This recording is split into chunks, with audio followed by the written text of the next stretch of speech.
ሰላም ሰላም፣ እንዴት ናችሁ? እንግዲህ እንኳን ለበዓሉ በሰላም በጤና ደረሳችሁ። ዛሬ በበዓል ዝግጅት ይዤላችሁ ቀርብ ያለው ምናልባት በሌላ ጊዜ እንድታዳምጡት በሚል ነው። ይኸው ምንድነው የፌዴራል ጠቅላይ ፍርድ ቤት ሰበር ሰሚ ችሎት በሰበር መዝገብ ቁጥር 86946 ሰጥቶት የነበረውን የህግ ትርጉም መጋቢት 25 ቀን 2018 በሰበር መዝገብ ቁጥር 246 230 በተሰጠ ቀይሮታል። ይኸው ምንድነው በቀዳሚው መዝገብ ሁለት ምዝገባ በሚኖርበት ጊዜ መሬቱ ላይ ቤት የተሰራ ሰውዬ መብት ይጻናል ይላል። ይሄን ችሎቱ በሰበር መዝገብ ቁጥር 246 ቀይሮታል። ለዚህም ዋና ምክንያት አድርጎ ያቀረበው አዋጅ ቁጥር 818 በ1381 መሻሩ እንደተጠበቀ ሆኖ አንቀጽ 43 ነው። አንቀጽ 43 እንግዲህ ሁለት ሰዎች ከመብት አግኝተው ሁለቱም ምዝገባ ከተካሄደ ቀድሞ ያስመዘገበው ሰውዬ ቀዳሚነት መብት ያገኛል በሚል ተቀምጧል። ችሎቱ ግልጽ ነው ብሏል። ነገር ግን አይ ቲንክ እኔ ግልጽ የሆነውን ድንጋጌ ግን በደንብ የተረዳው አይመስለኝም። ሁለቱም ሰዎች መብት አግኝተው የሚለው ሁለቱም ከተለያየ ተቋማት ወይም ከመንግስት መስሪያ ቤት መብቱን በሚያገኙበት ጊዜ ሳይሆን ከአንድ ሰው ላይ በውርስም ይሁን በሽያጭም ይሁን ከተመሳሳይ ሰው ላይ መብት ላገኙ ሰዎች ነው ተፈጻሚነቱ። እንግሊዝኛው ላይ ፍንትው ብሎ በግልጽ ተቀምጧል። when two persons acquire right from the same person ከአንድ ሰው መብት በሚያገኙበት ጊዜ ነው።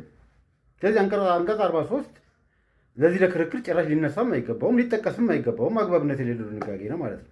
ይሄ በቀላሉ የሰበሩን ውሳኔ ስህተት ስለመሆኑ በቂ ተደርጎ ሊጠቀስ ይችላል። ሌሎች ስህተቶችም እንዳሉ ሆኖ ማለት ነው። ችሎቱ የጠቀሰው ፍጹም አግባብነት የሌለውን ድንጋጌ ነው። ድንጋጌ ተፈጻሚ የሚሆነው ሁለት ሰዎች ከአንድ ሰው ላይ መብት አግኝተው በሚያስመዘግቡበት ጊዜ የምዝገባ ቀደም ተከተሉ ይታያል። ይሄ ድሮም የነበረ ጽንሰ ሀሳብ ነው፣ አዲስ አይደለም። ሽያጭ ለምሳሌ ሁለት ሰዎች በውልና ማስረጃ በሆነ መልኩ ሳይታወቅ ውልና ማስረጃ ቢገዙ ቀድሞ ያስመዘገብ ሰውዬ መብት ይጸናለታል። ያ ግልጽ ነው። ችሎቱ ግን በዚህ ጉዳይ ግን ምንድነው የተለያዩ ተቋማት ናቸው የሰጡት። ስለዚህ ጭብጡ ራሱ ልዩ ነው የሚሆነው ማለት ነው። ከተቋማት በሚገኝበት ጊዜ ማነው ቀድሞ ያስመዘገበው ጥያቄ አይደለም። ሁለተኛ እንግዲህ ይሄ ፍሬ ነገር በፍርድ ቤት ክርክርም አልተካሄደበትም። ችሎቱ ነው በራሱ ጊዜ ሰርፕራይዝ አድርጎ ጭብጡን ያነሳው ማለት ነው። ምንም እንኳን የህግ ጉዳይም ቢሆን መጀመሪያ ማናቸውም ህግ ሊተረጎም የሚችለው ምንድነው በተረጋገጠ ፍሬ ነገር ላይ ነው። ሁለተኛ ለምሳሌ ቅድም እንዳቀረብኩት አይነት መከራከሪያ በሰዎቹ ላይ ሊቀርብ ይችላል። ስለዚህ በራሱ አነሳሽነት እንኳን ቢያነሳው ከዚህ አዋጅ አንጻር ክርክር እንዲያደርጉ መፍቀድ መቻል ነበረበት። ይሄ ነገር የተነሳው ተጠሪ በሰጠው መልስ ላይ ነው፣ በስር ፍርድ ቤትም አልነበረም። ስለዚህ አዲስ እንደመሆኑ መጠን ሊያከራክራቸው ይገባል፣ ወይም ደግሞ ይህን ጭብጥ መስርቶ ወርሳች ሊመልሰው ይገባ ነበር። ሁለተኛ ምዝገባ ስለመኖሩ የተረጋገጠ ነገር የለም። ሁለቱም ካርታና የይዞታ ማረጋገጫ እንድትሰጣቸው ነው እንጂ ምዝገባ ስለመኖሩ በማስረጃ ረገድ የተረጋገጠ ነገር የለም። ከዚህ ጋር ተያይዞ ምንድነው ችሎቱ የይዞታ ምስክር ወረቀትንና ምዝገባን ቀላቅሎታል። የሊዝ ሰርተፊኬት አንደኛው ምዝገባ ለማግኘት የሚቀርብ ሰነድ ነው። አንድ ሰው የሊዝ ሰርተፊኬት አለው ማለት ምዝገባ አከናወነ ማለት አይደለም። ሁለቱ የተለያዩ ነገሮች ናቸው። ያንን መብቱን ይዞ ነው ወደ ማስመዝገብ የሚሄደው። አዲስ አበባ ካዳስተር ባለስልጣን ላይ ለምሳሌ ድረገጻቸው ላይ ብታዩ አንደኛው የሚጠይቁት ነገር ለምሳሌ ሊዝን ከሆነ የይዞታ ማረጋገጫ ሰርተፊኬት ነው ለማስመዝገብ የሚጠየቀው ማለት ነው። ተደራቢ ካርታና ተደራቢ ምዝገባ በጽንሰ ሀሳብ ደረጃ የተለያዩ ነገሮች ናቸው። የመጀመሪያው ሂደት ነው፣ ያኛው ደግሞ ሁለተኛ ሂደት ነው። በዚህ ጉዳይ ላይ ሁለቱም ካርታ ሰጥቷቸዋል ነው የተባለው እንጂ ምዝገባ ስለመኖሩ ምንም በፍሬ ነገር ደረጃ የተረጋገጠ ነገር የለም። ያን ይዘው ሄዶ ማስመዝገብ መቻል አለባቸው። በፍሬ ነገር ደረጃ መዝገብ ውስጥ ምንም ነገር የለም ስለ ምዝገባ የሚያወራ ማለት ነው። ቅድም እንዳልኩት ይሄ በስር ፍርድ ቤትም የተነሳ ነገር አይደለም። ሌላውና መሰረታዊ ነጥብ በሰባት ዳኞች አሁን ትርጉም ተሰጠ እንጂ ይሄ በተለያዩ መዝገቦች ከተለያዩ አንግል አንጻር የችሎቱን ትልቁ ስህተት የተለያየ አይነት ሁኔታዎች ሊፈጠሩ እንደሚችሉ ግምት ውስጥ አላስገባም። ዝም ብሎ ድምድም ያደረገው በሰበር መዝገብ ቁጥር 222 ሰው 94 207/7/12 በተለይ 207/7/12 ሁለቱም ለምሳሌ ለዚህ በቂ የሆነ ምላሽ ሰጥቷል ብዬ አስባለሁ። በከፊል አንደኛው 222/94 43 መጥቀስ ስህተት ቢሆንም በዚህኛው በ222/94 የተደረገው ምንድነው ችሎቱ ድንጋጌውን ከጠቀሰ በኋላ አንደኛ ምዝገባ አለ ወይ፣ ሁለተኛው ሰውዬ ይዞታውን ሊያገኝ የቻለበት መንገድ ምንድነው እንዲጣራ በምን አግባብ ነው፣ በዚህ መዝገብም ስልጣን አላቸው ወይ ብሎ ነው መሰረታዊ ሊፈታ ይችል የነበረው የትኛውን ስልጣን ያለው ካርታ የመስጠት። ስለዚህ በኋላና የፊት ሳይሆን ስልጣን የሌለው አካል የሰጠው ካርታ ዋጋ አይኖረውም ማለት ነው። የሰበር መዝገብ ቁጥር 207/7/12 ይህንን በግልጽ ነው የመለሰው። የህጋዊነት ጥያቄ ነው የሚነሳው በዚህ ጉዳይ ላይ አንድ አካል የሆነ ተደራቢ የሆነ ስልጣን ወስዷል፣ ስልጣን ሳይኖረው ማለት ነው። ስለዚህ የመጀመሪያው ሰውዬ የመጀመሪያው ለምሳሌ ማህበሩ በተነሳው ጉዳይ ላይ ማህበሩ የሰጠው አካል ካርታውን የሰጠው አካል በህግ ካርታ መስጠት ስልጣን ያለው ከሆነና ያኛው ስልጣን ከሌለው ቅደም ተከተሉ ምንም ይሁን ምን ማለት ነው።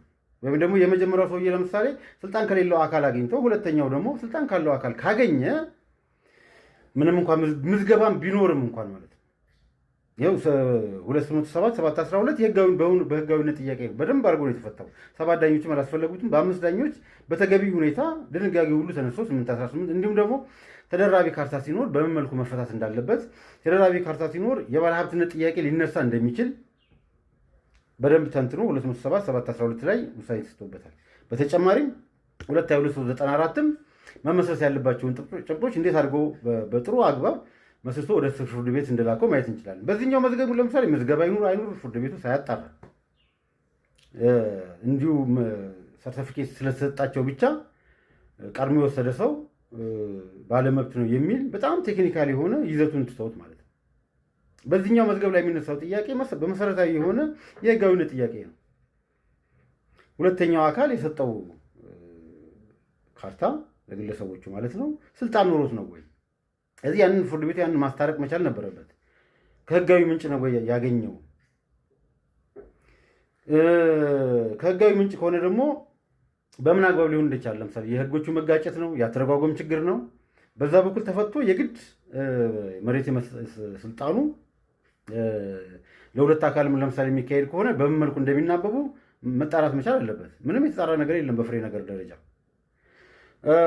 1179ኛው ተነካክቷል። በነገራችን 1179 ጋር አይገናኝም። 1179 አንድ ሰው ባለመብት አለመሆኑ በታወቀበት ደረጃ ላይ ነው። በነገራችን ላይ አክሴሽን አሁን 1179 ተለጥጦ ፍጹም የሆነ ህጉ ድንጋጌ ከያዘው ትርጓሜ ሁሉ ወጥቷል። አንደኛው የንብረት ማፍሪያ መንገድ ነው አክሴሽን። ስለዚህ አንድ ሰው ሲያቅ አውቆም ይሁን ሳያቅ ሌላ ሰው መሬት ላይ በነገራችን ላይ በከፊል ስለሚፈጸም ግንባታ ነው እንጂ ሙሉ በሙሉ መሬት ወርሰ የምሰራበት ጊዜ የአክሴሽን ጥያቄ አይደለም፣ የባለቤትነት ጥያቄ ነው። ሁለት ሰዎች እየተከራከሩ ባሉበት ሁኔታ 1179 ሊነሳ አይችልም። የኔ ነው እየተባባሉ የማን ነው የሚል መፍትሄን የሚያገኘው እንጂ ስለ 1179ም አይነሳም። በነገራችን ላይ እዛው 1179ም መሬቱ ምንድን ነው ግንባታውን የሰጠው ሰውዬ ባለቤት ይሆናል ብሎ አበቃም፣ ካሳ ከፍሎ ይሰናበታል ነው። ሰው ምናልባት ከካሳው አንጻር ሊጠቅም ይችላል እንጂ በእርግጥ ፍርድ ቤቱም ዋና የውሳኔው መሰረት አላደረገውም። ነገር ግን አሁንም ለመድገም ያክል የአዋጅ ቁጥር 818 አንቀጽ 43 ሁለት ሰዎች ከአንድ ሰው ላይ መብት በሚያገኙበት ጊዜ ተፈጻሚ የሚሆን ድንጋጌ ነው። ነገር ግን በተለያየ አካላት በሚሰጥበት ጊዜ ግን በርካታ ጥያቄዎች ይነሳሉ። በተለይ እነዚህና ሌሎች በርካታ የሰበር መዝገቦች ላይ ለምሳሌ አንድ ሰው ቀድሞት ሊዝ ተሰጥቶት ሊሆን ይችላል። ያ የሊዝ ሁሉ ለምሳሌ ግንባታ ባለመካሄዱ ምክንያት ውሳኔ ተወስኗል ወይስ አልተወሰነም? መጣራት ያለበት ነገር ለምሳሌ እንዲያጣ ተደርጓል ወይ፣ መሬቱን ተቀምተዋል ወይ ወዘተ። ግንባታ የተወሰነ ገንብቶበት ሄዱ ለምሳሌ በተገቢ አስተዳደር አካል የሊዝ መብቱ እንዲነጠቅ ተደርጓል ወይ? በርካታ የሆኑ ጥያቄዎች ይነሳሉ። በጣም በርካታ የሆኑ የተደራቢ ካርታ ጥያቄዎች ናቸው እነሱ እና ፍርድ ቤቱ እነዚህን መዝገቦች ቢያንስ ማሰስ ነበረበት የሚል እምነት አለኝ። እንዲሁ አንቀጿን ብቻ እንዲሁ ተሰንቅሮ በዚህ መሰረት ቀዳሚው ይሄ ነው የሚለው ነገር በእኔ መልኩ አያስኬድም ሲተሳውን አለማስኬዱ ግልጽ ነው። በቃ ድንጋጌ የሚያወራው ከአንድ ሰው መብት ላገኙ ሰዎች ነው። ፍርድ ቤቱ ግን ተፈጻሚ ያደረገው ከሁለት ተቋማት መብት ላገኙ ሰዎች ነው። ይሄን ነው በበዓል እንግዲችን ለመናገር ነው የመጣሁት። ለተከታተላችሁኝ አመሰግናለሁ።